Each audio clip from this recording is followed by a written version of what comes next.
There it is. Took a little while. A little bit. A little bit.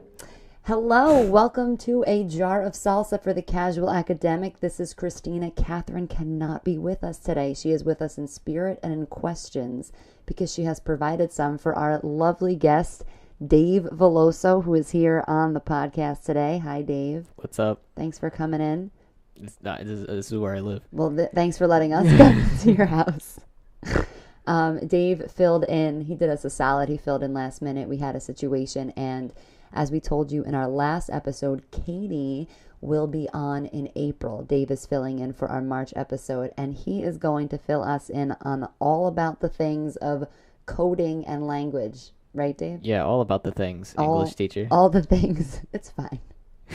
I'm just using things because it's easier. All right. But first and foremost, we are going to get to the most important part of the episode, which is the salsa tasting, hence the cap opening. And today, Catherine, we miss you because this is Catherine's thing. She reads all the ingredients. But actually, we can skip that part because we've done this salsa before. So I'll just tell you the title. Lame. I know.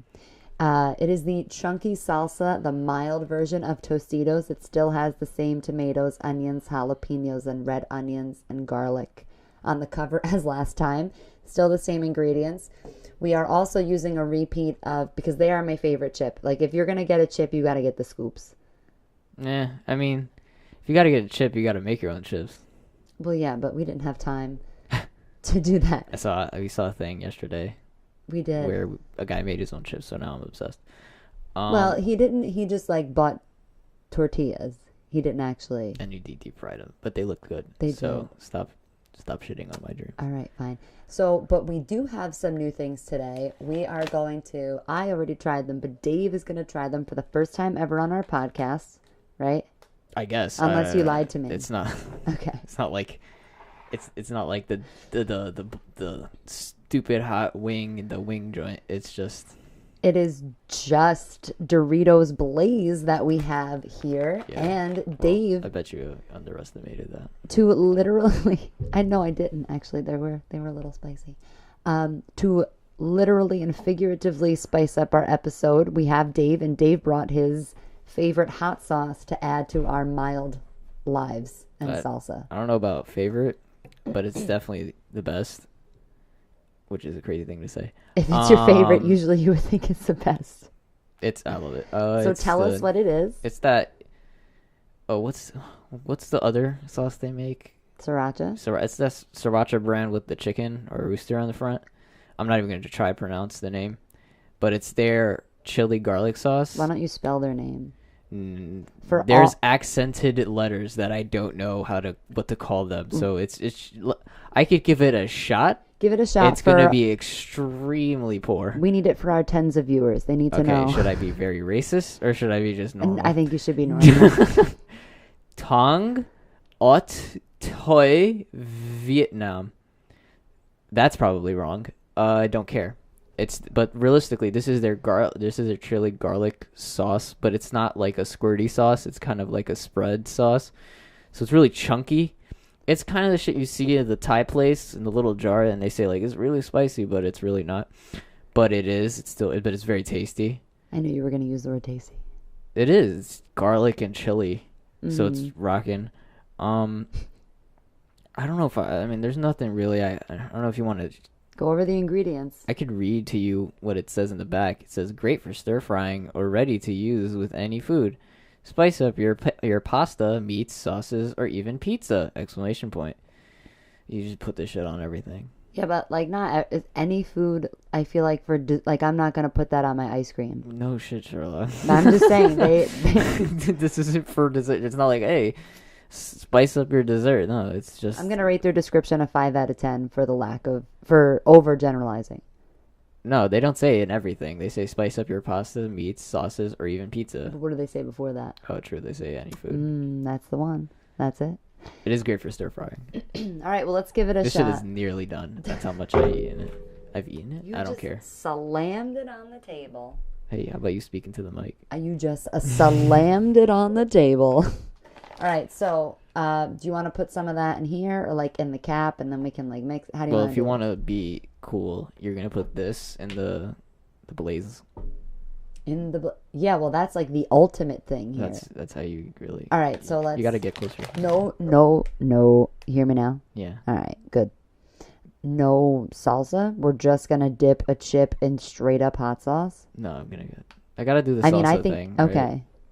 All right. So how do you want to? I could pretty much expect what's All going right. to happen. All right. So here's what we do here. You want to taste the salsa first, so that you can get. I'm gonna put the salsa in the chip. Okay. No, and you're gonna put the chip in the salsa. It's a scoop, so I could do both. You could put the salsa in the chip.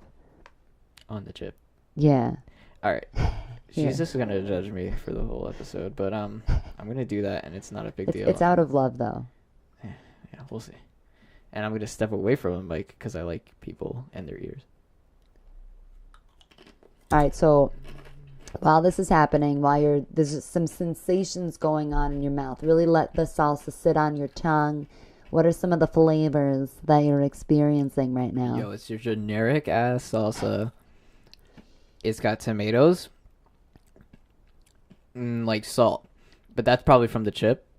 So I'm not gonna sit here and tell you what it tastes. I mean, it tastes like regular chunky salsa by Tostitos. If I say that, you're gonna know what it you taste it right now. When I say it's chunky salsa, mild Tostitos, you in your mouth right now, you can taste what it tastes like. All right, so it's a classic salsa.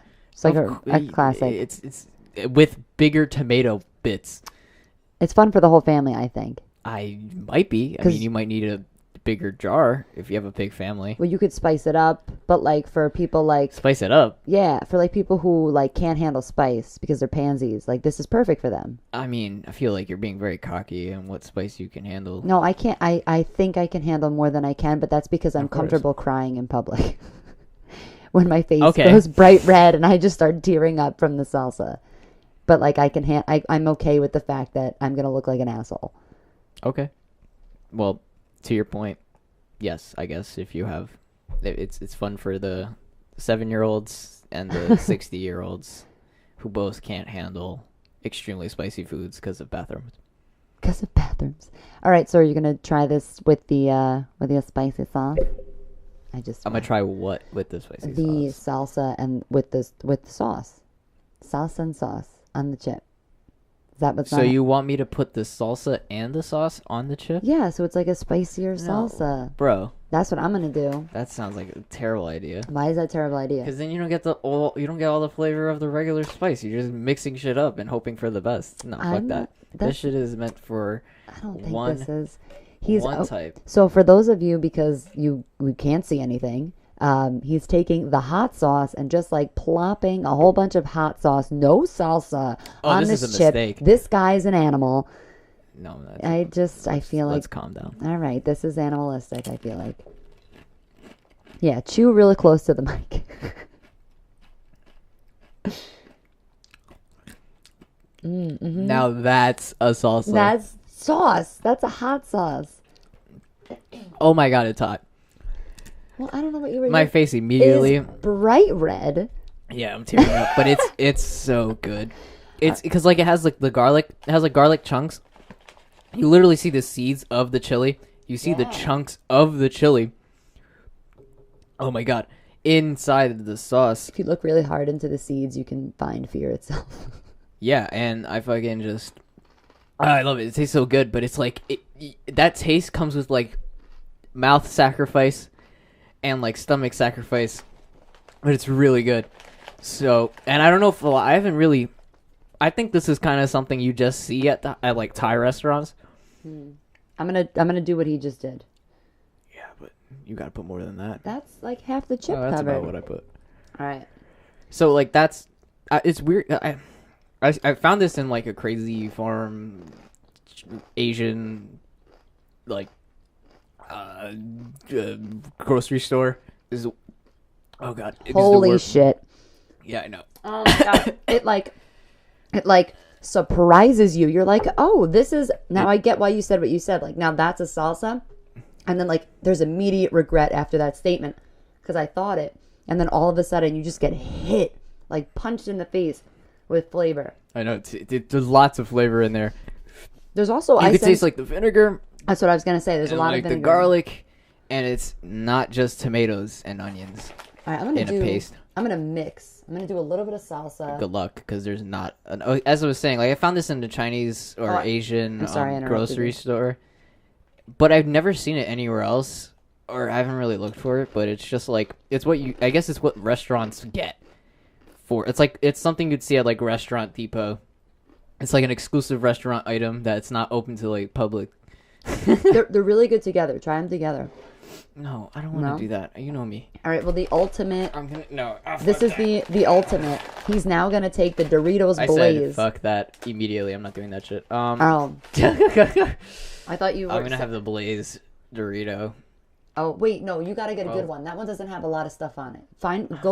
You go in that bag and you find one that's You covered. go near the mic so I could hear you. You go in that bag and find one that's covered in flavor, and make sure you put all that red on your tongue. All right, I got a chip that I don't care if she approves or not. I'm just gonna eat it. All right, I do approve.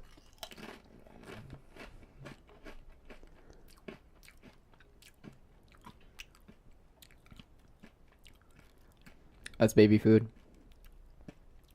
Really? I thought I had a nice little kick to it. Nah, it's So it's then dip it in the- compared to the garlic chili sauce. This is nothing. Well, then put that in that. Nope. What? I'll do it. Because I want to have a nice shit this afternoon, not That's an awful shit. not fun to talk about. It's not. You don't want to talk about poop? No, I don't want to talk about poop. I want to talk about what happens before the poop, which is salsa and hot sauce. My mouth is still on This fire. is a pre-pooping conversation. My mouth is still on fire. Dave is a baby and he won't try the Blaze Dorito in just the hot sauce, which is what I'm about to do right now.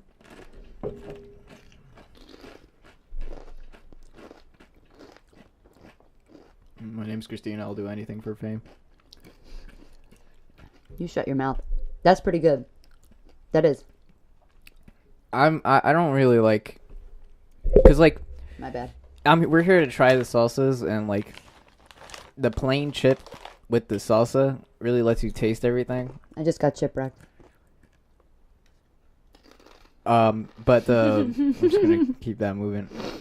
And like, so if I have this is my thought process. If I have the Doritos Blaze on the chili sauce, I'm just gonna be miserable because it's just gonna be heat and not any flavor. It's a lot of heat. My nose is running right now. Yeah, I'm hot. Like my cheeks are hot. I'm still recovering from it. But it's just so good. Like I don't care. You know what my favorite part though is that nothing about your your physical presence. Oh, I'm in pain. Other than that, your face was red for a split second, but your voice has like not. It's been this like no one would. You could be dead It's or part like of my character. half dead, and like there's no change in your voice. It's who I am as a person. It reminds me of my Aunt Lee, who is a fantastic human being, but sometimes her voice is just the same, and you don't know what to expect. I feel like I never know what to expect with you. Just never know. Really? You just don't know. You're just a wild card. I don't think so. Very normal.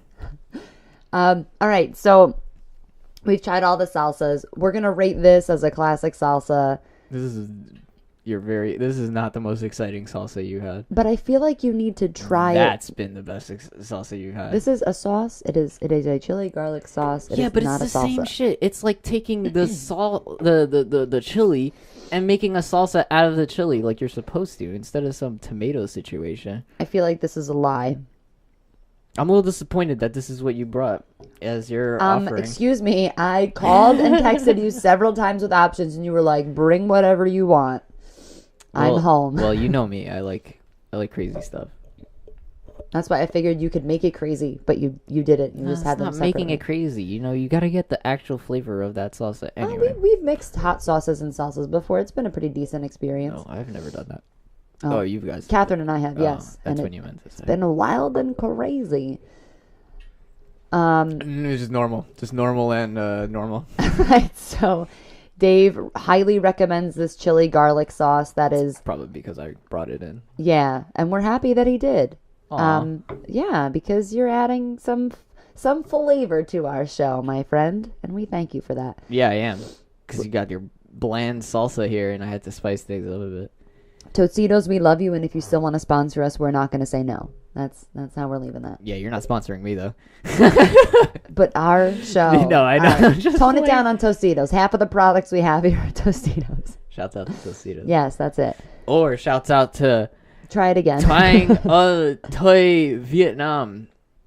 All right. I feel like that one was slightly worse. I don't. Perhaps it's all the hot sauce on your tongue. Yeah, whatever it is. I've had enough of it. All right. I'm capping this salsa. So you're putting a lid on it. Yep, that's it. That's exactly it. So we're gonna move on into yes, please. Now that we're done with the salsa, we can still eat the salsa, but we want to move on into the real reason that we brought you on the show. Dave went to Kane University and got a degree in officially in computer science, and now we would like for you to kind of tell us a little bit about your journey, because you didn't start as a computer science major. You kind of went through a change in life, so to speak, and that's how you ended up here. So could you tell us a little bit about what you do now and then how you got there? So do you want my journey or do you want right now? You could tell it in whatever order you want. No, I'll do. I'll start from the beginning. You just leave out the sass. Because I'm not Quentin Tarantino. Oh, that's a good one. I like his movies. That's a good one? Yeah. I was complimenting you. Okay. Okay. When I started at Kane, I was this silly child who thought that he could write, and I decided to start off as I had one you can write, but go ahead. Whatever. But I had one English comp professor that was the sweetest woman ever, and really was so nice that she made me want to write and maybe think that I was good. I'm keep saying like a teenage girl. That's fine. Made me think that I actually could write and I was good at writing. So I decided to try to do journalism. And at Kane, it's not really a path or something. It's kind of you have communications then / journalism. That's the path I'd have to take. So I'd have to learn about communications and all the things that now I think are stupid. But hey, we just had Malcolm on last week. Be nice. Well, things that I don't understand, and for that reason, I call it stupid. I just don't understand it, and I can't get it through my head in terms of what does it mean, why I need it, and how it works. If you can't understand it, it's automatically stupid. Yeah, I mean, it's just I don't feel like learning it now because I have a degree and I have a full-time job doing something else. But yeah, I did the journalism thing, but at the same time, I like computers, and I've always wanted to build video games and stuff. And my friend Andre was like, "Hey, I'm doing computer science." I'm like, "What's that?" And it's programming and building stuff. And I was like, "Oh, wait a minute, I could probably do that." I'm not the brightest child in the world, so I didn't think I had any sort of idea. I didn't think I could do something you are munching. I'm sorry. You are hungry. Are you hungry? Do you want food after this? No? I'm fasting. For Jesus. I'm fasting. Shouts out to Jesus. This one's for you. But yeah, I felt I wasn't really good at I didn't think I was good enough to do that sort of thing, so I didn't even cross my mind. So I tried to go for something I thought was very in my reach. And so I chose journalism, but then my friend told me about that and how it works and why it's worthwhile trying it out, and I was like, I'll try it out.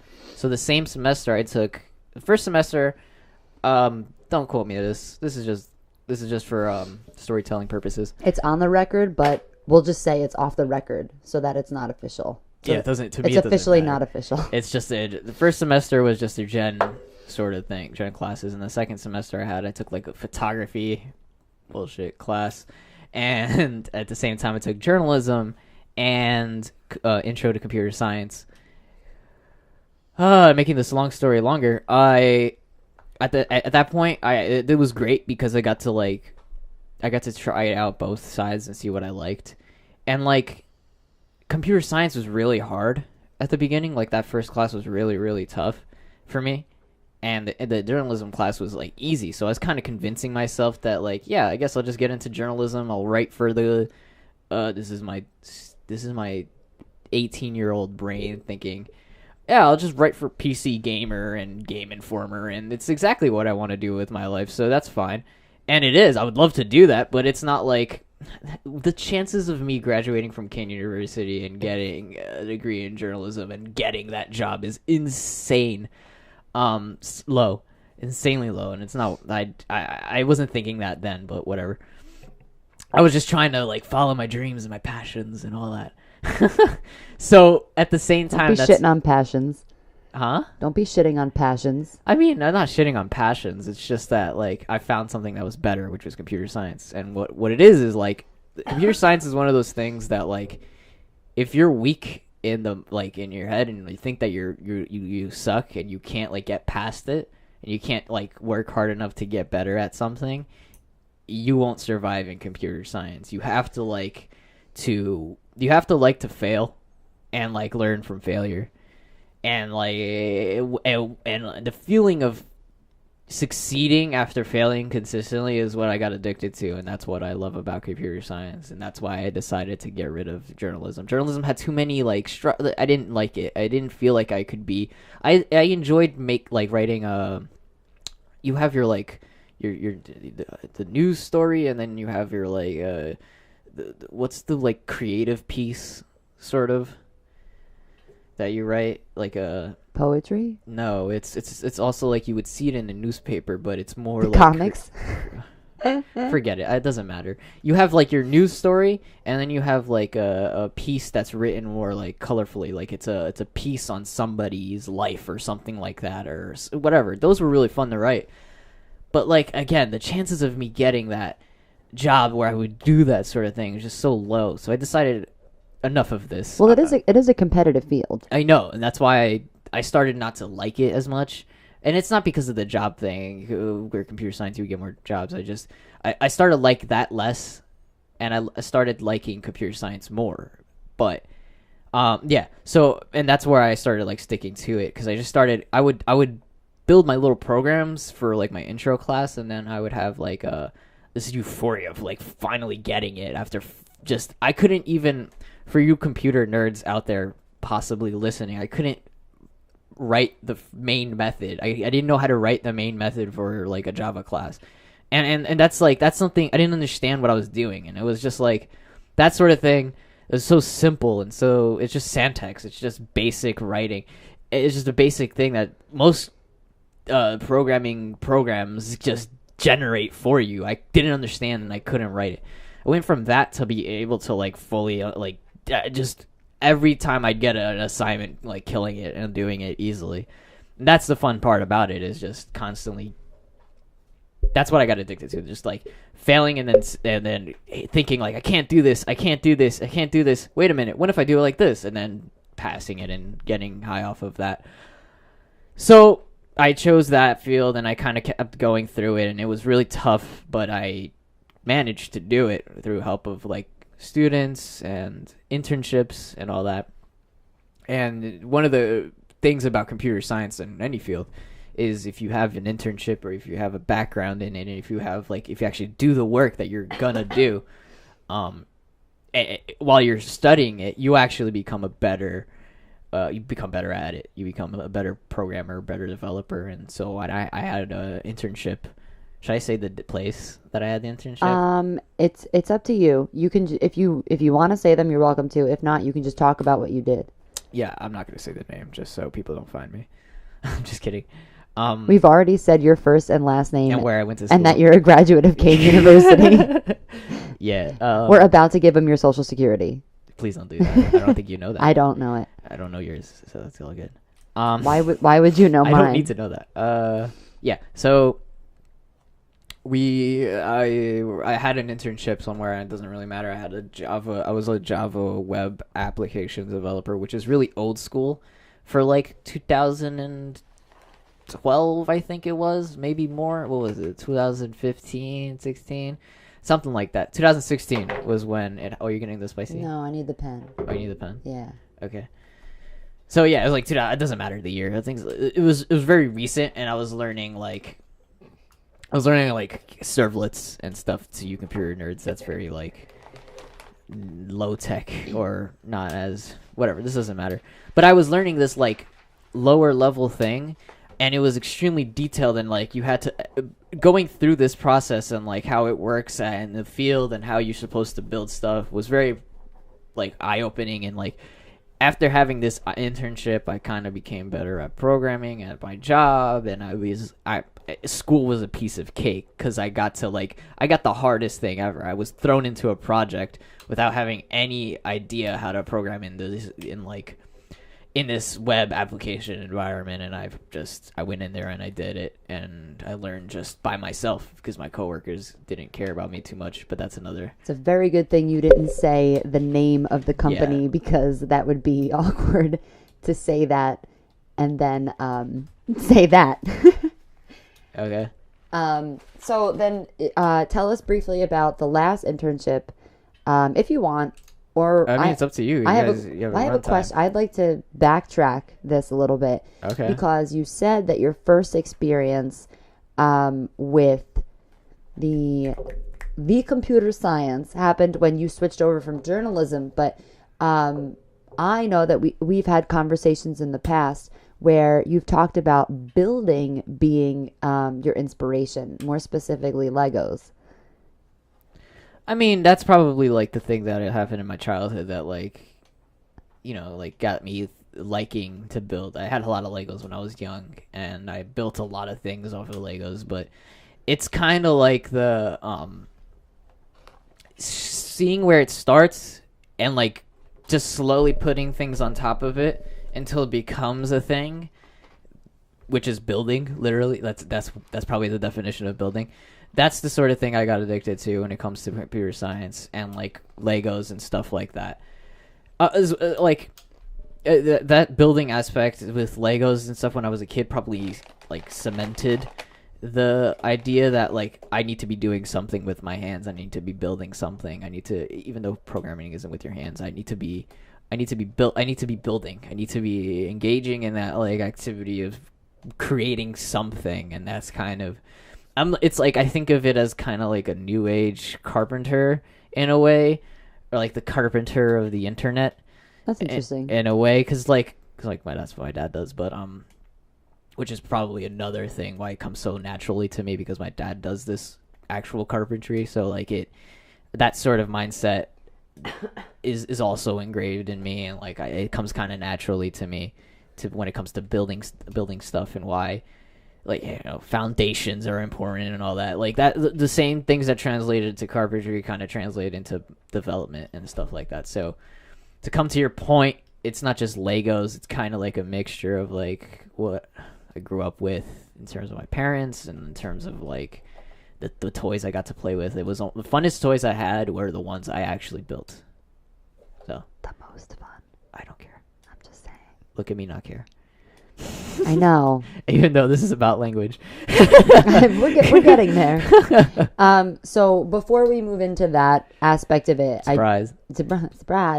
I just wanted to, if you could tell our viewers kind of what you do now, so that we've kind of walked through the life of Dave. Let me know if I'm like not going in the path that you wanted me to go. No. You're this is all about you. This part of the show is all about Dave right now.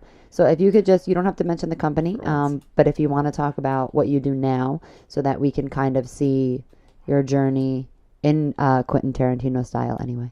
So yeah, right now I work as a workflow developer, but also kind of just a regular developer full time, because it's like my main thing is workflow.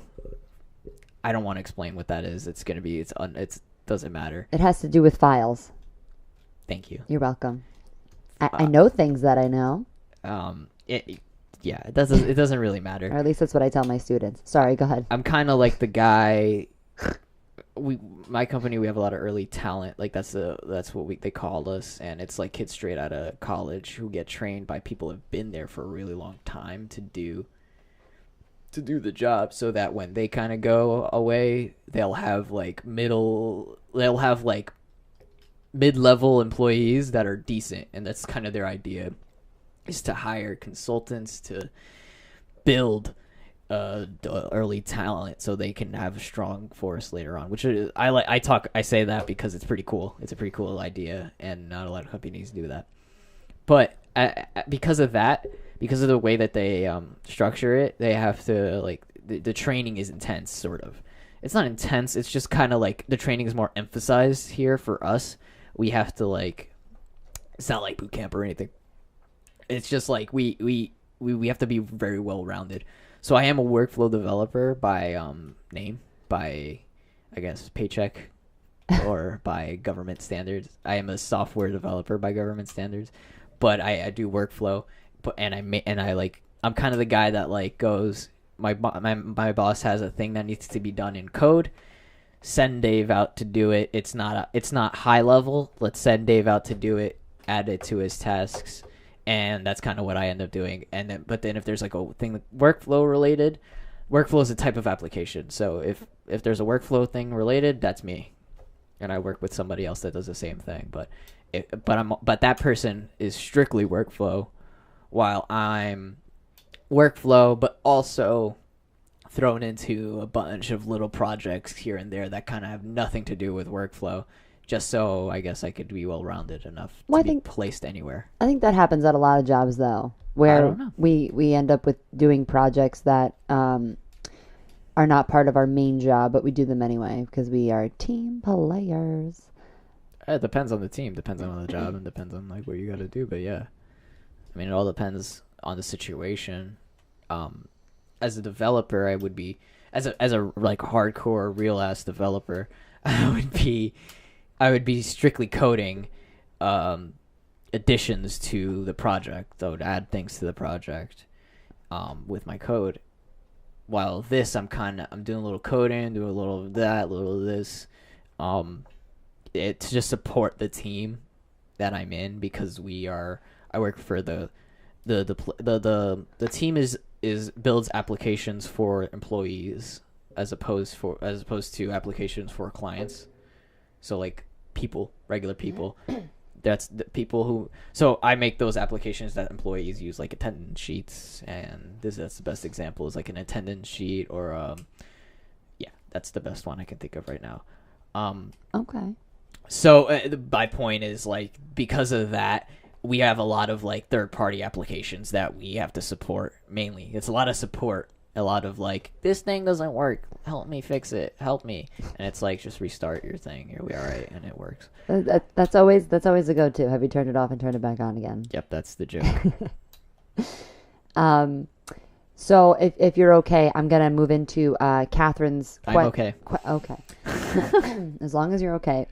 Let's move into Catherine's questions, because unfortunately Catherine is driving right now and she couldn't be with us tonight because she's on the road. She is up and coming on the road and traveling.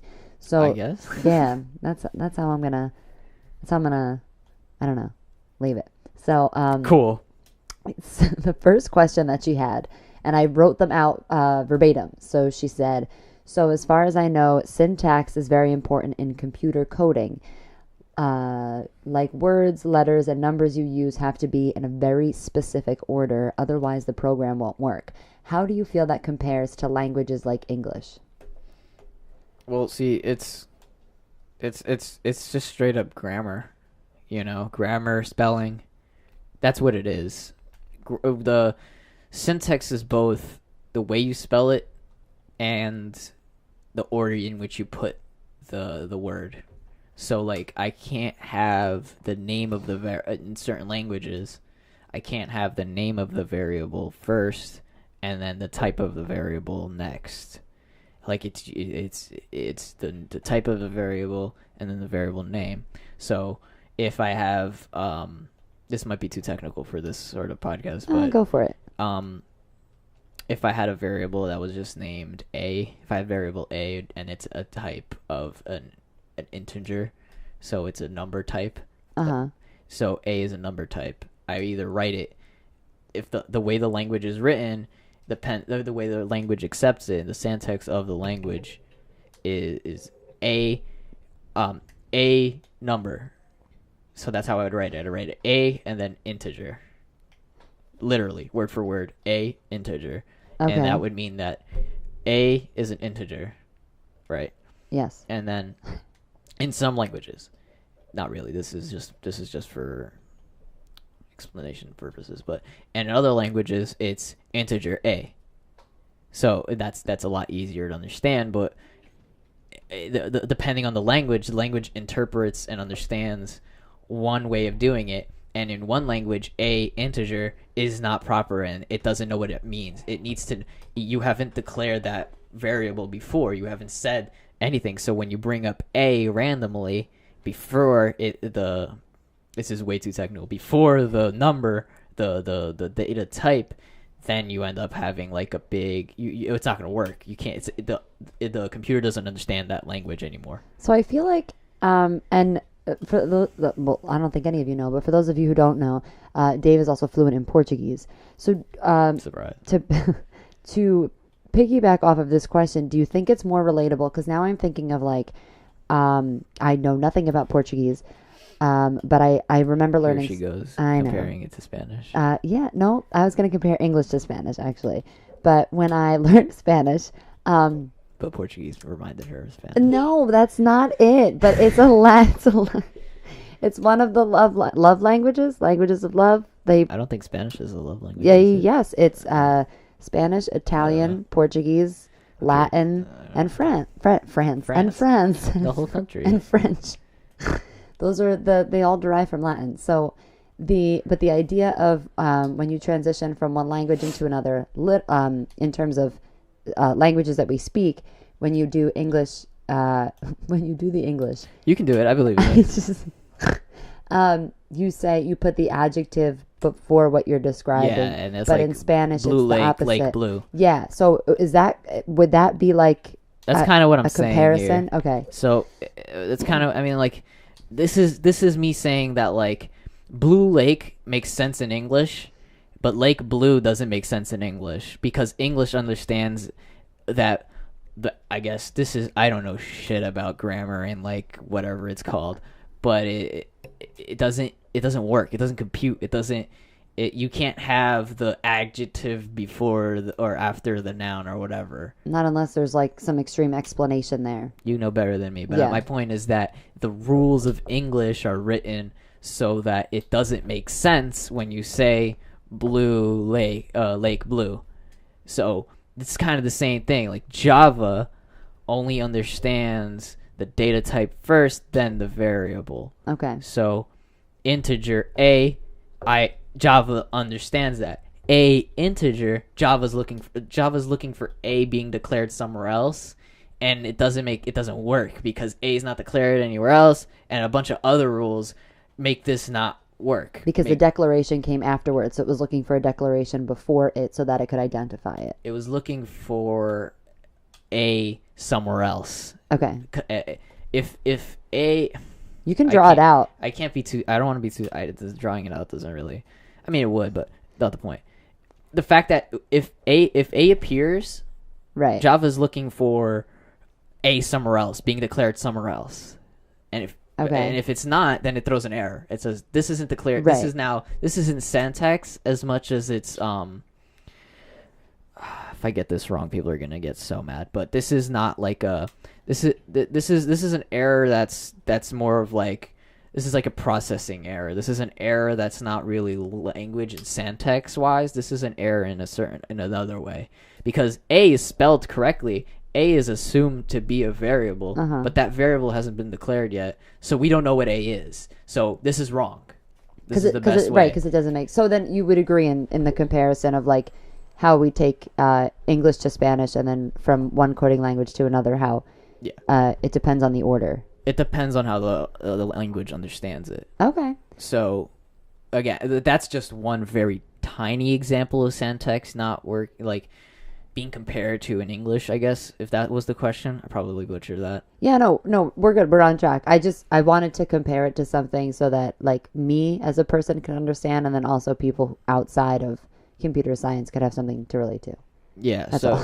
that's kind of like one of the examples. There's probably plenty more, but like the simple point is that depending on the language, English, Java, you have a specific way of writing it. And if you don't write it, the language doesn't understand what you're saying. Okay, that makes sense. It's the same exact thing because it's literally a language. Okay. Her second question was, In what ways do computers use and understand language differently from human beings? So that's kind of tricky to answer, but the way it works is that once you write everything, you have to compile it, and when you compile it, it turns it into a language that the computer can read, or in the most simple terms, without getting too complicated, it'll turn what you write into zeros and ones, right? Okay. So that integer thing that I was talking about will be turned into like 001, 001, 011, or whatever. And I like how your head bopped when you said it from left to the only right. way I Like could do it. 0010. Left, right, left, right. Exactly, 01. So yeah, because of that, so it translates it first to the language that the computer understands, and then the computer can then execute those commands.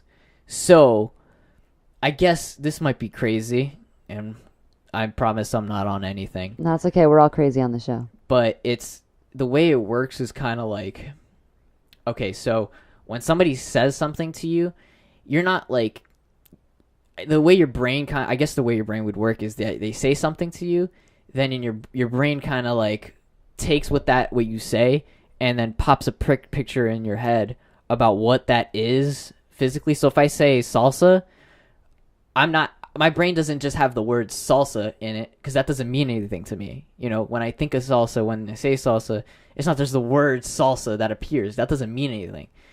What means something is when I say salsa and the image of salsa appears on my head, and I understand, like, oh, that's what salsa is. Okay. Like, without using language at all, that's what salsa is.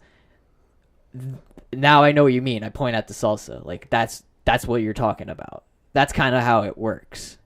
Does that make sense? Yeah. So, like, if I say, again, another example is like, if you don't really understand it by the word, you understand it by the meaning of the word. Well, because we relate to it. Is that what that's exactly what I'm saying. We can relate to it in one way or another through memories or images or smells. Precisely. Or tastes. Okay. If I say dice, you have the image of dice appear. Yeah, right there. Yeah, I know. And that's... And you look at it right away because you've seen the dice before, or you've seen what a dice looks like, and then you can look at it and then you know that's dice. That's what dice means. Okay. That's what the language is. It's just simple, like, that's how the computer works, effectively. It's like the computer will compile your code because the processor doesn't understand, like, Java, or it doesn't understand the language. It'll take your code, the language itself will take the code, turn it into zeros and ones, not Java, but it'll turn it into a place where the computer can understand it. And then, since the computer understands it, the image in your head of that thing, it can now do that thing. Point to the salsa, look at the dice, whatever. Okay. So it's not really different. It's actually almost exactly the same if you think about it that way. There's nothing different about it, because you to make it a language, you have to... Most of what computers are, most of the way the computers work, it's exactly how a human works. And it sounds crazy, but that's exactly it. Like, most computer parts can be related to a human, except for legs, because the computer can't move. But besides that, like, your brain and the way your brain thinks and, like, the way your body works, it all kind of relates to a computer. Okay. Well, computerized things can move. Yeah, if you're a robot. Yeah. Wasn't that a computer in one way or another? I don't want to think about it. All right. It's just going to make me talk about other shit. It kind of transitions into our next Yeah, I guess, right? So Catherine says, I have heard about AI programs that absorb information and patterns from patterns from pieces of writing and then produce their own pieces of writing based on what they have learned. The results are usually absurd and they make for great YouTube videos, but raise some interesting questions. Do you, David, think that we sounded like a priest. Do Let me try again. Do you, David, again? All right. Just tell me the question. So do you think that we could learn something from about the English? Jeez. Do you think Relax. I know. but it's not making sense to me. Do you think that we could learn something about the way human students learn how to write by studying like the way AIs? So like repetitively thinking about something. Yeah, like the ones I mentioned, and how they learn to write. Or do you think that their processors are too drastically different? Okay, so first of all, I don't know anything about AI. I know that just shuts everything down, but what I do know and what I think Catherine is talking about, and this might be considered AI, is called machine learning. The way machine learning works is it reads something, it goes through 1,000 different tries of the same thing to get to the same solution, and it tries different paths to improve that solution, and it keeps going, it keeps going, it keeps going, it keeps going, it keeps going, it keeps going, until it finds the best solution of the problem. Those programs work the same way. People input this, it asks a question, and then people input the answer, and then that answer is collected upon like millions of different people, and based off of the result, you could kind of give a prediction of what somebody's going to answer when they're asked that question. So like if it's like, how's your day? It's pretty good. That's repeated millions of times, so now the computer knows it's pretty good. It's, again, just like your brain. Your brain works that way, where it might not be as repetitive as a computer needs to be, but because the more it repeats, the better the computer gets at it. Okay. Which is kind of the same thing for humans, but you kind of like... Well, practice. I think that follows the idea of like practice makes perfect. This is exactly it. Like that's all it is. It's just a matter of practicing the same thing over and over again. So, in terms of translating into humans, what did the question ask? Do you think that we could learn something from the way that human students write by studying the ways that AI write, like the ones she mentioned earlier, with the idea of absorbing information and patterns from pieces of writing and then producing their own pieces based on what they've learned? That's exactly what it's like. Inspiration. Like when you... Oh, that's interesting. When you read, that's what it is. It's basically you reading a bunch of stuff, and like reading it over and over again. Or reading a bunch of stuff from the same author over and over again. You kind of pick up on his styles or her styles or their styles, and you when you pick that up, you start to write like them, or you start to think like them, or you start to do stuff like them because you've read it so much. You read so much of whatever that you start to pick up on their styles, and you start to pick up on the way they write. It's the same way that computers work, and that's why they say the more you read, the better you write. Yeah. So it's the same. It's the same exact thing. It's almost identical. It's not almost identical because it is identical. It's exactly the same thing. You the more you read, the more you see the word Tostitos, the more you understand what it is, the more you understand like the more you've tried Tostitos, even if it's not like, it's just practice makes perfect, and like reading a ton of stuff or collecting input on a bunch of stuff of that topic produces an output that's like worthwhile. So if I see a bunch of people making salsa, and I see that guy making salsa, guy number A doing it, guy number B doing it, guy number C doing it, and then I try it, I get the best of A, B, and C, or I get the parts I liked about A, B, and C, and I kind of mesh it together to create one good thing, one salsa I like, or one salsa I think I'm going to like. That's interesting that you say that, because I feel the same way about teaching and coaching. Because I've learned from examples of teachers that I've had or coaches that I've had, and I've taken what I liked and what I've tried not to use what I didn't like. Exactly. But it was all based on experience. So it is you can, but you were right. To answer her question is you can use what AI/machine learning does, but we already do that. We don't have to use that as a teaching method because that's already used as a teaching method. Okay. The more you read, the better you become at writing because you're collecting so much writing. So the more the better you get at making salsa depends on how much you've seen other people make salsa. Okay. So now let me ask you a question too. I don't really think it piggybacks off of anything, but you said writing so much. And I know, because I teach it now, that computer science students at Kane have to take a class called technical writing. And it's really interesting to me that when you started, you said that you started to hate journalism and you started to hate writing, but they are so relatable. And when I first started teaching this class, a lot of my computer science students would say the same thing. Like, I hate writing. I'm decent at it, but I hate it. Or I hate writing and but I'm good at it, or whatever. Or they said that they didn't like it, but they liked coding. Sorry. No, continue. Okay. So I guess like what have you've taken this class, correct? Yes. Okay. So what, I guess, would you say were the benefits of that class that computer science students can use moving forward? Okay. So first of all, I think this goes into the second segment. I don't know. So I'll just answer it. It's not a big deal. My bad. I guess. So there's English, like writing is kind of similar in terms of language to coding, but coding is not just that.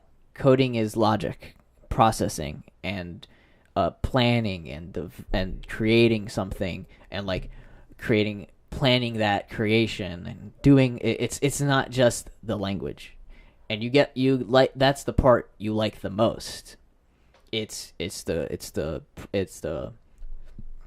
logic behind everything that's the best. That's what I like. That's how my brain slowly developed into this thing that thinks logically and realistically about everything. And it's because of this. It's because of programming, and it's because of the way like things make sense by facts and logic, and that's the only thing that matters to me. But that's because I've been trained like that.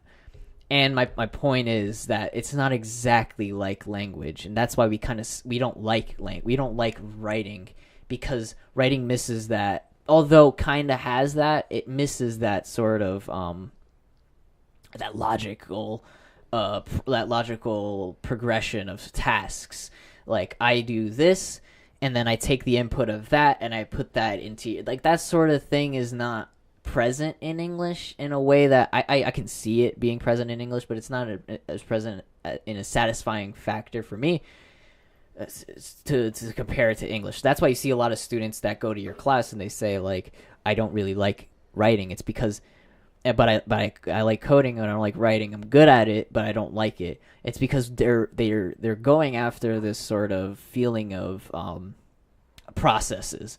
Like, I've written this sort of thing. Now, how do I connect it to this sort of thing? Like, the logical stuff that go into programming that would take me forever to talk about right now. That's what's missing from writing that we like, and it's really fun to do in programming as opposed to doing it in English. I can see it being done in English or in writing, but it's not as fun for people who think logically like me and who prefer to see numbers and data and all that sort of stuff. It's not as fun as it is for an English student who likes to write and understands writing better. So what you're telling me is that it basically just boils down to what's more interesting. Exactly. Okay. So then what from this class... yeah, that's the second part. That's the second part. So what do you think from this class that you... found useful and helpful moving forward in communicating in language? Everything. Not just in... Really? It was mostly... Sorry to interrupt, but it's pretty okay. much everything. I know it was to create, like a emphasis and like an awesomeness to that, which I ruined by explaining it.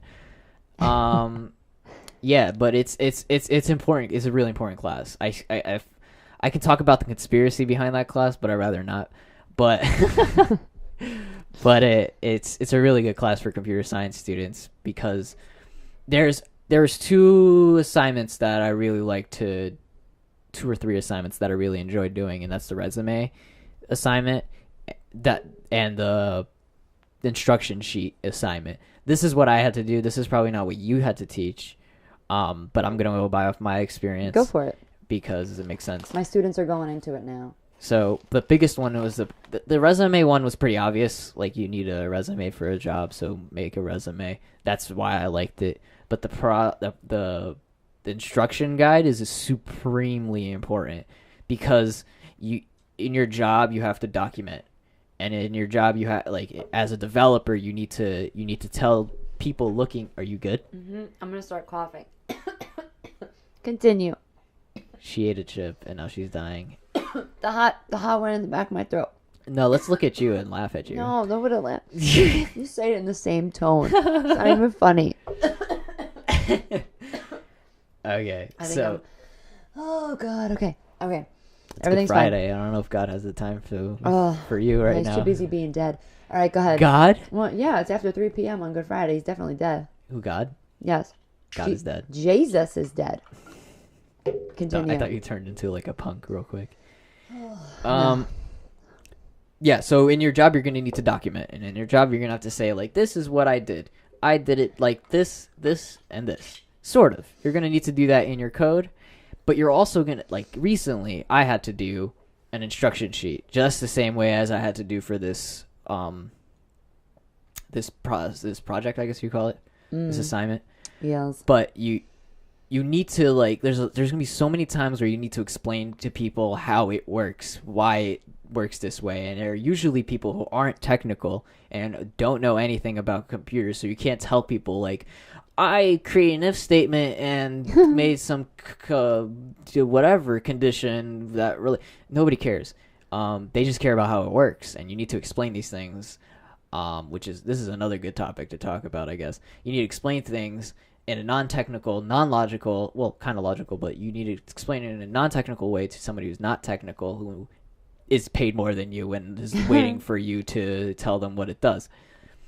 So it's the same message, you're just using a different language based on your audience. Yes, but that's a different topic that I can get into. Well, it goes along with coding and language because you had to take the class. I'm saying, like, but like this assignment didn't really go with that per se. This assignment just kind of said, give me a basic instruction sheet. And like recently I had to create an instruction sheet for my job, where I had to explain how to upgrade your iOS for your iPad or something like that. I had to explain it to, I had an audience. I knew my audience and I knew the process. I knew the language I had to use, and it needed to be something where 60-plus-year-old men on a board will understand what is being said.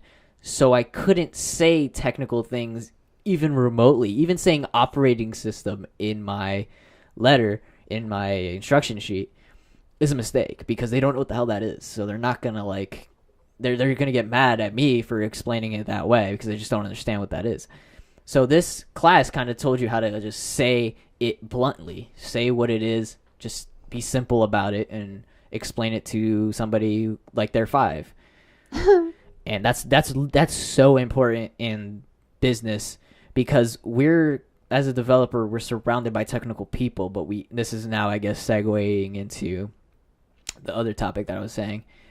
It was a separate topic. We, as technical people, we're constantly thinking technically, and we're always thinking logically, and we're always developing in a way that is logical. And we even talk to each other in a way where we're talking about, like, the legitimate code that we're writing, and in that way, and we understand each other, which I guess is even another topic about language between us as opposed to normies. There are layers to this. Oh yeah, and like an onion. It's another language, so I guess it's like I speak something people don't understand. I don't understand. So because we're around these technical people all the time, we need to know. We work for people who aren't technical. Our clients are never people that are technical. It's very rare that you're going to get a technical person, which is why you have a BSA, which is somebody who comes in between us and the client, where they understand technical talk, but then they can convey that technical talk in normal people talk to normal people. What is a BSA? Business solution analyst, I think, or system analyst, something like that. I don't care. I just worked all week, and I don't really want to think about work anymore. That's fine. So then, do you mind if we switch gears? No, I'm actually. I guess I was on a roll, but no. Go for it. I'll talk about work. I'm not going to get technical about it. Let's get technical. No. Technical. No. Okay. I did the little dance too. I know they can't see that. I know, but I just wanted to say it so they know. So, okay. So But there are times where the BSA won't know what we're talking about because they're also kind of not as technical as us. So we need to make sure that we can convey. It's the tough part is getting out of that zone of technical conversation and just simply talking to people. It's something that schools don't teach, but this one project taught.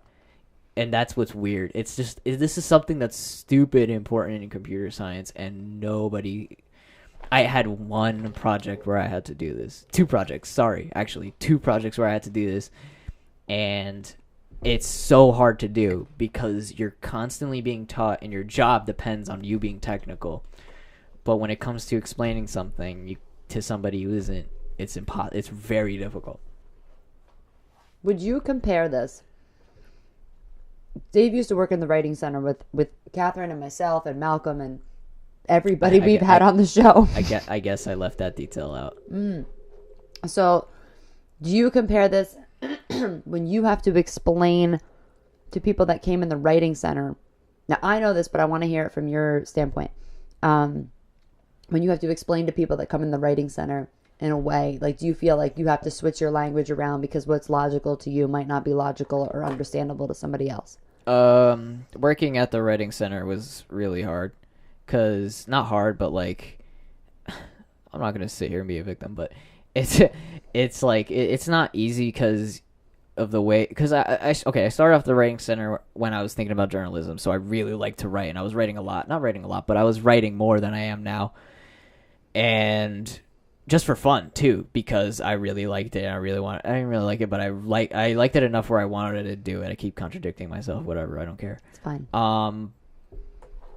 But I in the beginning I was really good. I was very creative, very open minded, very like I was probably a much better tutor than I was at the end. But I was more emphasizing like the way you said things and the way you're saying things and like how you're saying it and like kind of that creative flow I was talking a lot about and all this. And towards the end where I was hardcore about to graduate, I was more into like, this paragraph doesn't go here. This is the formula for this type of paper. You have to follow this formula. This is kind of how it doesn't make sense for this to be here. You're talking about this thing instead of like, I was more about, the setup of the paper and the way it was outlined. Like my thing was outlines. I love to do outlines and I love to like make sure that it's structured. The structure of the paper needed to make sense, and that was my shit. And that was what that makes sense because the way I think was more towards that sort of area. So I don't know if I'm answering your question. No, you are. You are. I was going to ask you more things about the writing center, but I think it's just going to take us in a different direction. You could talk mine as well. Well, we've already been recording for 1 hour and 3 minutes. Okay. So you could just keep going. I mean, yeah, we can. Go for it. I don't remember. Oh, so like I guess the idea of then switching that up and then doing like reverse outlining where you free write or draft first and then turn it into an outline. Does that like make your brain like hot wire? I don't like doing that. It doesn't work for everyone. I don't write an outline. I might not write an outline, but I know exactly how my paper is going to go. If I'm not writing papers anymore, but if I were to write a paper, I know the direction it's going because I've already thought about it in my brain. The same way, it's like the same part of my brain. I can feel it being activated. So it's like artificial intelligence.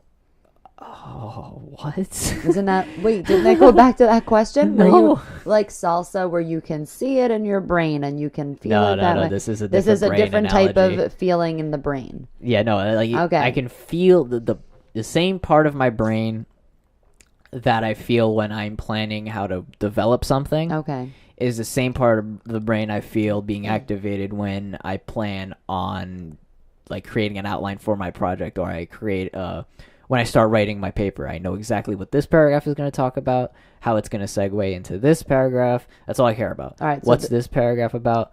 How I'm going to segue to the next paragraph? What's that paragraph about? Okay. All right.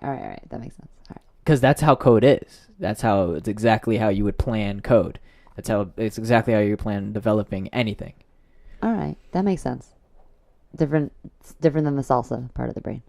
That's just me being on drugs and like. This is not. He is not. Nope. Nobody is. That's not a thing. That's happening. This is me just right now. just thinking ridiculously. She That's got better. so nervous. I did. Very nervous, actually. No, I'm just playing. Borderline stuttering, which is a thing that I don't do. I know, just playing. That was just me thinking crazy, and like a philosopher. So we're gonna move into our next segment, which is called Teacher's Corner. We have to sing it. We always sing it every time. I'm not gonna sing that. No, it's me. It's okay. Me. This is Christina's thing. I don't think. Teacher's Corner. Oh, I heard it the first time. time. Yeah, well, I wanted it for effect. Teacher's Corner. Shouts out. All of our tens of fans love that shit. So here, David has a book for us because my question to him that he came so prepared for, because he's in his house and he has all of his resources here. Yeah. I asked him to come up with some resources for us. So Teacher's Corner, Dave, just so you know, is about teachers, people helping teachers teach and people helping students learn. So let's talk a little bit about this book. I'll take a picture of it and put it on our social media so that our tens of fans can know what this book is for. But perhaps you could tell us, was this for a class? Did you okay. Yes. So what class? And then you had mentioned there was a specific chapter that you wanted to refer us to. So if you could tell us the class and like the chapter. Yeah, sure. Why it's valuable to you. Well, this is what made me understand how languages work. This class is called Programming Languages. And the book is called Programming. No, the book is called Concepts of Programming Languages. Oh, excuse me. And it's a textbook, but just roll with me. The class was about how languages work and how programming languages work. It's not linguistics, but we did get into a little bit of linguistics, which should be like a CS elective or something that CS students should take. If not this class, this was an elective, which I'm very happy I took because this class taught me how to program in any language without learning every single language individually.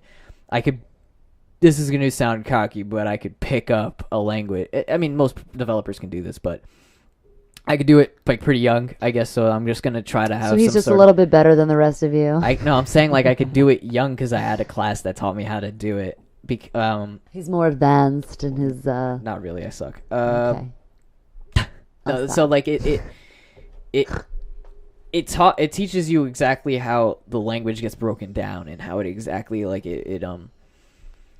how it just like goes through very like basic elements of the language and then breaks it down to what you actually wrote and how it understands that. I don't really want to get too into it. Okay. But there's this chapter. I guess. Wait. What was your question to make sure I answered it? I asked you to tell me what class it was for, and then the chapter that you found valuable and why.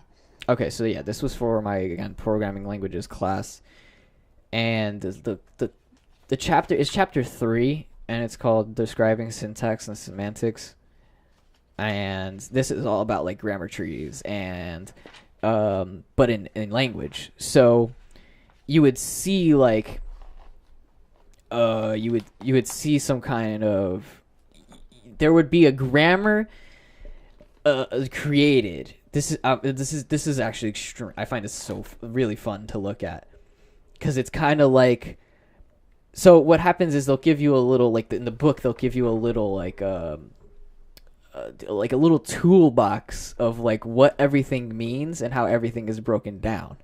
So you'll see like in this example there is an assign tag coordinates with an ID tag and that equals an expression. So I now see that rule has been made for this grammar, for this language. Okay. This is a little language that's being created here. And then an ID tag correlates to a variable A, B, or C. And this is gonna sound crazy to anyone listening, but if you actually write this down, you'll see it the same way that I'm seeing it. Everybody take out your pens and pencils. Class is in session. Yeah, fuck it, why not? And then an expression tag is is correlates to an ID plus an expression, literally plus like the mathematical plus, or an expression in this language equals an ID times an expression, or this expression equals an expression inside of parentheses, where this is getting more complicated. You said expression with such expression. You I did. know, There right? was a little sass there. I don't know about sass. You were like, and an expression. Well, they was a can't see little- the hand gesture, but I saw the hand gesture. It Yeah, you're right. was very sassy. Don't care. Okay. I'm Sorry to interrupt. not upset about it. And an expression can equal an ID. So with all this put together, we're then given like a basic sort of formula or function. So right now I'm looking at the function a equals b times open parentheses a plus c close parentheses. And so we see an assign. So right here we're looking at an assign function. So we're seeing a equals something. So this is an assignment. A is an ID that's equaling another expression. And this we can see that this is what it is, and now we have to break that down. So what ID? So an assign by the rules. This is going to take so long to explain, but whatever, I don't care.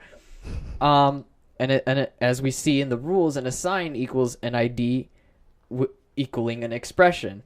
So I can see. So this is an assign. So it's ID equals expression.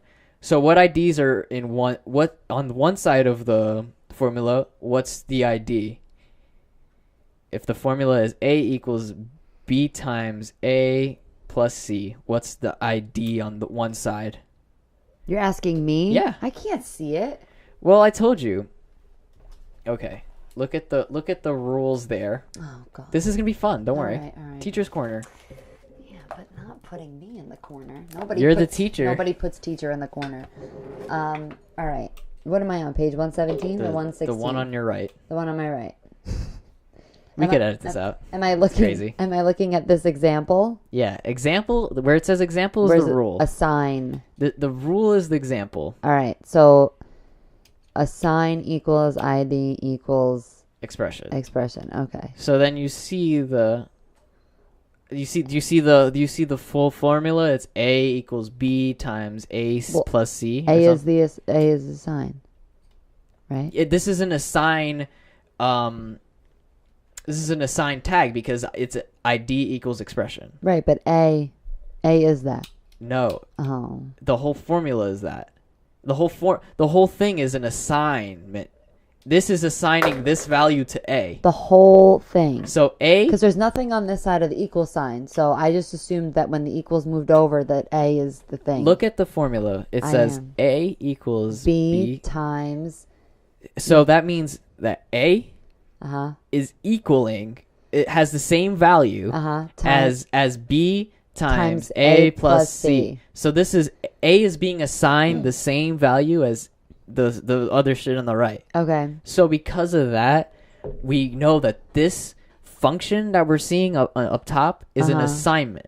Okay. But So what does an assignment equal by the rules? the whole thing. No. What does in the rules? What does the assignment equal? ID ID. equals expression. That's an assignment. That's what an assignment looks like. Okay. Is an ID equaling an expression. Okay, and So now that's what we have. Okay. It's an ID equaling an expression. Now look at the formula. Okay. What's the ID? A equals B times A plus C. No. What's the we have? Oh, A, B, C. Yeah. So Okay. what's the ID? A, B. A. A is the ID in that case.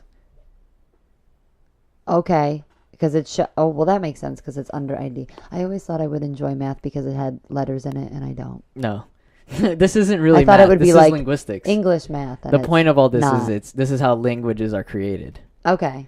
And so you have on that one side you have the A. So you have ID. So now your formula is now we're just looking at ID equals expression. We're trying at the end. You can see that at the end Uh-huh. you're getting the formula that's up top. A Yes. equals Yes. B. You're getting that at the end. Yes. So that's the goal, is to break this down. So you're breaking it down like a tree Yes. to get to that A using the rules. So if there's a bracket, that's not at the end. So we have to get all the choices to get to that bracket. Okay. So we have ID, I'm writing it down. ID equals expression, right? Mhm. And then when we break it down further, we have A equals expression, Okay. right? Yes, I see that. And then A equals ID times expression. Because how do you get what's an expression? By rules. Look at the rules, and what does an expression equal? An expression is an ID plus an expression. Okay. Which is the one that we need, though? An Exactly. ID times an expression. So when we break it down further, we get A equals ID times an expression. Yes. So now we need to break it down further, right? So what ID are we using here? B. Exactly. B times what? B times expression. Exactly. But what's the expression? A plus C. No. I skipped steps. You need to get the what are you missing there? The parentheses. Exactly. That expression is now parentheses expression. Yeah, but doesn't an asterisk also that's what means multiply? But then also like parentheses also means multiply. So we're multiplying. No. Don't worry I'm thinking about that. of You're like just algebra. You're All getting right, too all crazy. right, It's all not. right. It's All right. don't. It's not algebra. All right. You're just. It's just trying to teach you to put those values to Okay. the expression, All right. and if you keep going, you'll break it down further and further and further to get that formula, to Okay. get that sentence, Which is to what- get that language that we understand, that grammar that we understand. Okay. This is all grammar rules and languages. That's how linguistics works. That's how programming languages are made, and that's how every language is made, is through this sort of, we have rules for grammar and we follow those rules for grammar to create the sentence. So to create a sentence, we need what? A subject. Well, you need a verb. You have to have a verb. Okay, tell me the formula for a sentence. Well, very simple sentence just needs a verb. Like run is a sentence because it has a verb. What do you need for a sentence? A subject, a verb, and a direct object. Okay, so you need a subject, a verb, and a direct object. Same thing. Or just a verb. I don't care. And so then when you look at subject in the grammar rules, you'll Yes. see that subject equals all the subjects in the language. Okay. Man, dog, woman, child, whatever, doesn't matter. Okay. So you would have all of those available to you to be placed into that subject line. Okay. And then you'll have a verb. Ran. And then you'll have a direct object. I don't know. This. What is this? Car. He ran to the car. Yes, exactly. Whatever. So you have the breakdown of the sentence, and you can create the sentence by just using the rules and then substituting the rules with the words or more rules. So ran to the car, to the is to the is preposition more and article. because you have that verb. That verb Right. now creates, you have ran, but now you need something else, a preposition and an article, right? Yeah. So now it's not just subject, verb, direct object. It's now subject, ran, predicate, whatever you said together. Preposition. Preposition and whatever. I know that's not really helping, but it's all breaking. This is how regular language is created, and this is how programming languages are created as well. It uses the same exact idea to create its language. All right. So now This is exactly how it reads what you've written, and it knows that it's an assignment because this looks like an assignment. Mm-hmm. You know? Yes. Sorry. Okay. I do now. It's like it interprets it by using linguistic principles to get the meaning behind it. So it's like your foundation. Behind every language, doesn't matter. It's all linguistics. Okay. That makes sense. In terms of syntax and what you're saying. All right. So my next question was, you've given us this resource, which is great. I apologize. I made a mess. The salsa's too runny. It needs to be chunkier. That's because it's not good salsa. Stop it. We love you, Tostitos. We still want you to sponsor us. The other piece of, so I correct me if I'm wrong, but I feel like you might feel more comfortable giving information to students learning rather than teachers teaching. Or do you want to do both? It's up to you. I don't think, teachers, I've learned more from doing stuff with students than I have with teachers. All right. So in terms of that, but the teacher has given me the foundation, so it's hard to tell. Okay. Well, Depends on how good the teacher is. That makes sense for students learning. So, what advice do you have for students who are in the field? They have the major, or they're thinking about. Sorry, I had a frog in my throat. Students who are in the major, or they're thinking about going into computer science. What are some helpful tips you got for them? I'm just going to think of all the things I didn't do and tell them to do. You should be getting internships right away. I surprisingly am a person who reads and learns off of reading. So read your tech. She's dying. She's actually, this is her podcast, and she's dying on her podcast. I gotta stop eating them. But they're so good. No, they're okay. Oh, they're so decent. Yeah. There you go. It's just heat in your mouth. It's just powdered heat in your mouth.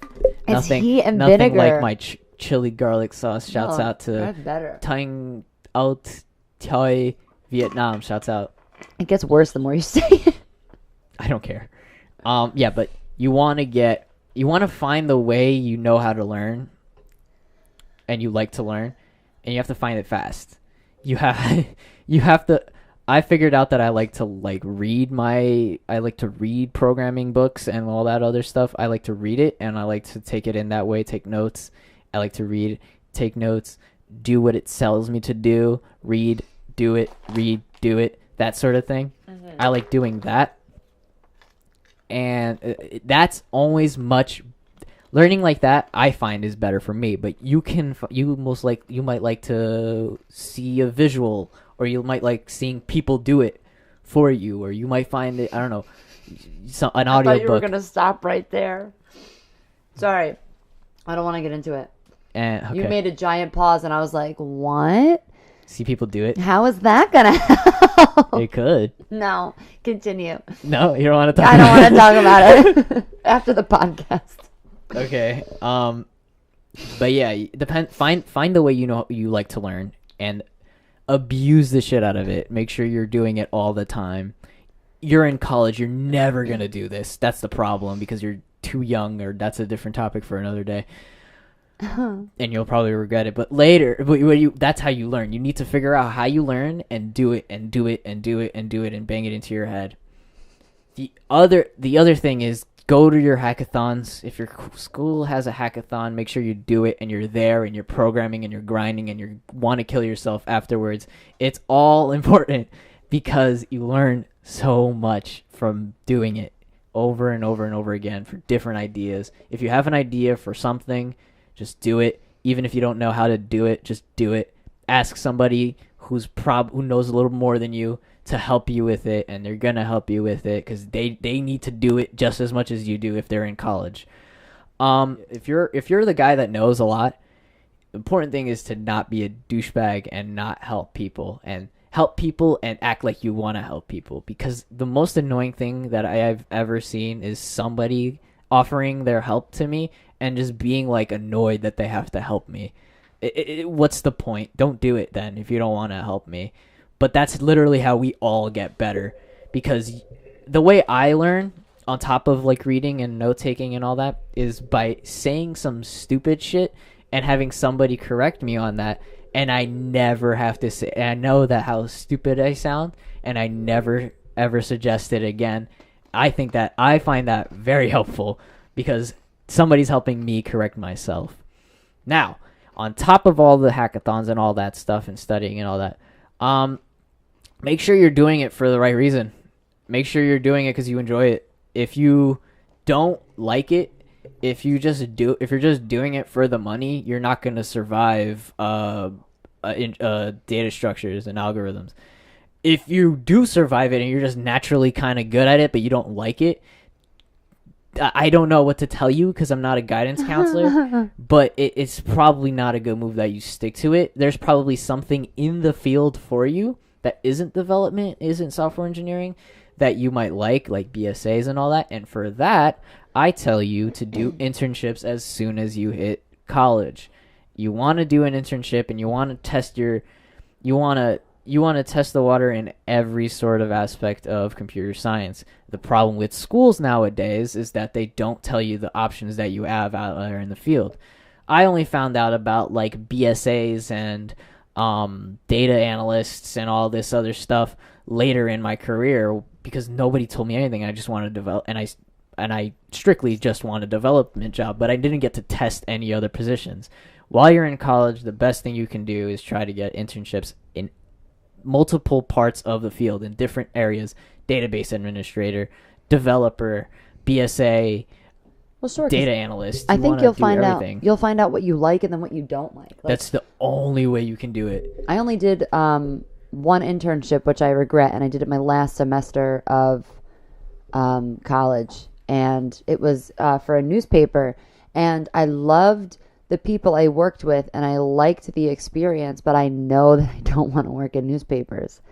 Oh yeah, that's important because you know you don't need to get to the end, do all this work for you to you have every qualification to work at a newspaper, but you never worked in a newspaper. You go to the newspaper and you hate it. It's something your parents say, but it's something that's 100% true. You have to understand that reading textbooks and listening to this advice is actually really important, even though you hear it all the time. That's why there's a lot of fields out there for computer science, and you have to try at least 50% of it to make sure that you like it. That's if you're actually good at it, but you kind of don't like development, or you don't like a specific path that the school is bringing you towards. There's so many different things out there that you can try in the tech field that you might enjoy. Well, thank you, Dave. We have one piece left of this podcast, and then we're going to put a lid on it, and it is the game. Of course. All the puns. It has to be puns. So we're actually going to do some trivia with you. I think I lost it, and I'm going to have to find it real quick. So, not .com. So you can tell how nervous she is. I'm not nervous. I'm just panic searching, and she's not. No, I'm cheating. She wants to She wants to make sure this goes on more and more, so she could get the page, but she's panicking, so it's taking longer. But it's not. I was improvising, and you ruined it. No, I didn't. I saved your ass. No. Because you found it now. I found it, but I found it as soon as I was. Yeah, but you would have been. That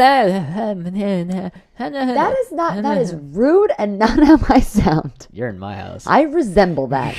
You resemble that? Yeah, you see what I did there? I was agreeing with you, but my tone was not agreeing with you. I thought you said you were going to resent that. No, I switched it up. Can you please tell me what we're doing next? Yes. So, ow. Okay. I have regained feeling back in my hand. I just whacked it into. I'm not used to the microphone. We're used to. So, yeah, I can tell because you're not speaking into it. I know. So for those of you who are like, why does this sound so clear and awesome? Dave has very graciously lent the two of us his studio because he had a podcast on for a little while called the Los Amigos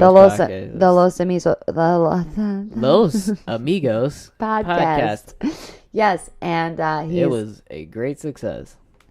It was. You had quite a few episodes out there. Yeah. Next topic. Let's go. Okay.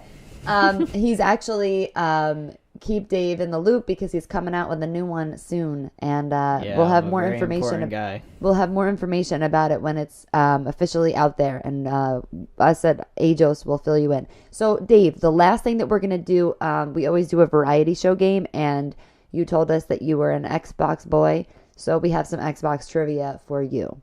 Yay. Yay. It's only a few questions. Time to get people angry at me 'cause I don't know things. All right, so question 1. And I claim to be good at it. What character is etched into the inside of the Xbox One S?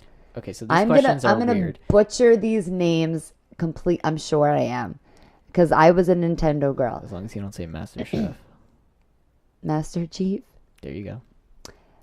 Marcus Phoenix, Mm-hmm.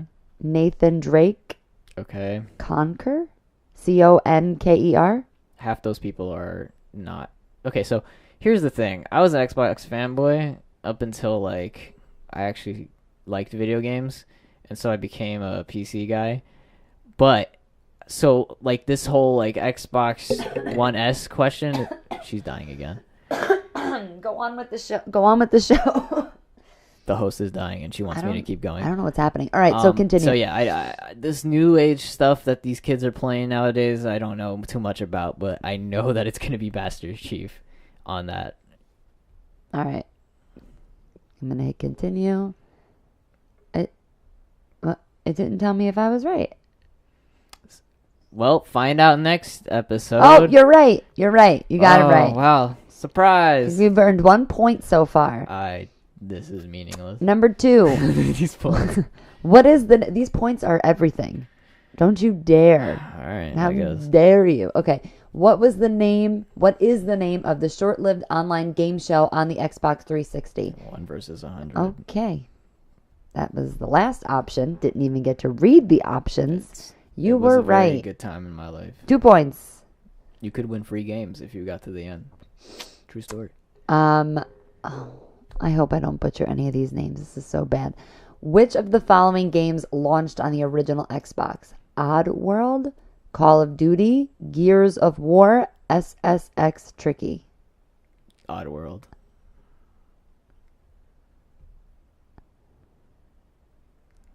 Why didn't it go through? Do you have any sound effects No. for the pausing? No, you're right. There we go. That was a good guess. The pause is for dramatic effect.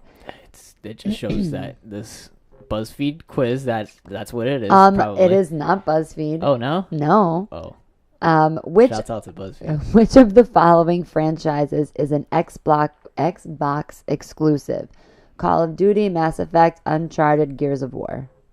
Gears of War. Mass Effect was one for a while. You're right. But Gears of War has always been exclusive. Xbox multiplayer's service has which name? Xbox Online, Xbox Live, Xbox Connect, or Xbox Gold? Xbox Live. This is for like amateur hour. Even I know that one. What kind of quiz is this? It is a quiz. You're right. All right, come on. Let's go. All right. What is the name of the Xbox camera peripheral? Oh, shit. iToy, Connect, Xbox Camera, Xbox View. I thought they were talking about the original or the Xbox 360 camera, which I don't know the name of, but it's very obviously Connect. That's what I thought too. It's just... I've only ever played an Xbox in like other people's homes because I never... You also never used the mic before?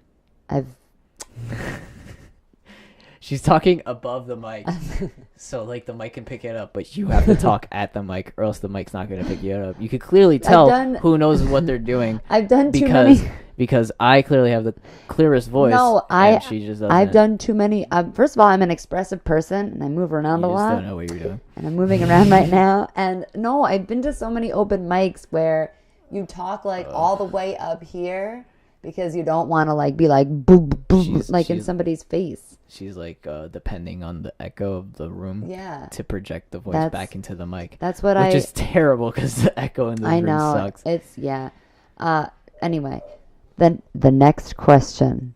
Is this good? This is how it should have been. My nose is touching the microphone. That's perfect. Okay. You might not need to be that close. I don't think so. You can move this up so it's more comfortable for you. I'm fine. All right, I don't care anymore. All right, cool. Your podcast, not mine. Thank you. What was the title of Xbox's multiplayer party game? Pinata Town, Fusion Frenzy. Pinata Town. Fusion Frenzy, Halo Party, Crash Bash. The only real game in that is Fusion Frenzy. which is the shit. That game is dope. The ball game. Pinata Town. Yeah, that's not a game. The ball game in that one is iconic. I wish they would bring that back. You were right. Okay. Which company was originally making Nintendo exclusives before making Xbox exclusives? Rare, Capcom, Infinity Ward, Retro Studios. Rare? Yes? Yeah. Is that your final answer? That's my most educated guess. All right, let's see. You're right. I'm so good at this, you know? It's like I have an Xbox. It's crazy. Marcus Phoenix is the main character. Gears of War. Okay. Next question. Wow. You're right. I've lost excitement. This is your last question. Thank you, Jesus What Christ. is the name of the artificial intelligence in the Halo series? Cortana? Oh, that makes sense because Cortana is... Surprise! They took it from Halo. I didn't know that. Halo's the shit. Because I don't play Xbox things. Halo 2 was the shit. Well, you got all 10 right. Halo 3 was the shit. You were a fabulous guest. Christina's trying to stop me, but she can't. Congratulations and thank you. Congratulations on what? You got all 10 right. This is a very hard quiz. You can now live. You really looked for the hardest quiz. I didn't. I looked for a quiz. First one to pop up. This is the third one to pop up, and I read all the other ones. The other two were sponsored. Maybe. Come on. So thank you. End the show. Thank you. Give me the salsa. I need to put the thing on. You need to put a lid on it? Well, you could put a lid on it. No, not yet. I have to say thank you first. There are rules, just like logic. No more talk about this. I'm hungry. All right. So thank you, Dave. We gave Dave a shout out on the last episode because he ran out and got us the salsa bruschetta because Malcolm won't have salsa. So thank you for last episode. Thank you for filling in this episode. Shouts out to ShopRite. Thank you for letting us use your studio, and we really appreciate you as a person. So we're going to put a lid on it. Usually Catherine and I do this together, but in honor of Catherine, I will put a lid on it. Thank you guys so much. Tune in next month. We will have Katie on, and we hope that you like us on all the YouTube things that we have. We're hoping to be on iTunes soon, and we're going to thank Dave ahead of time because he's going to help us with that. Okay, bye.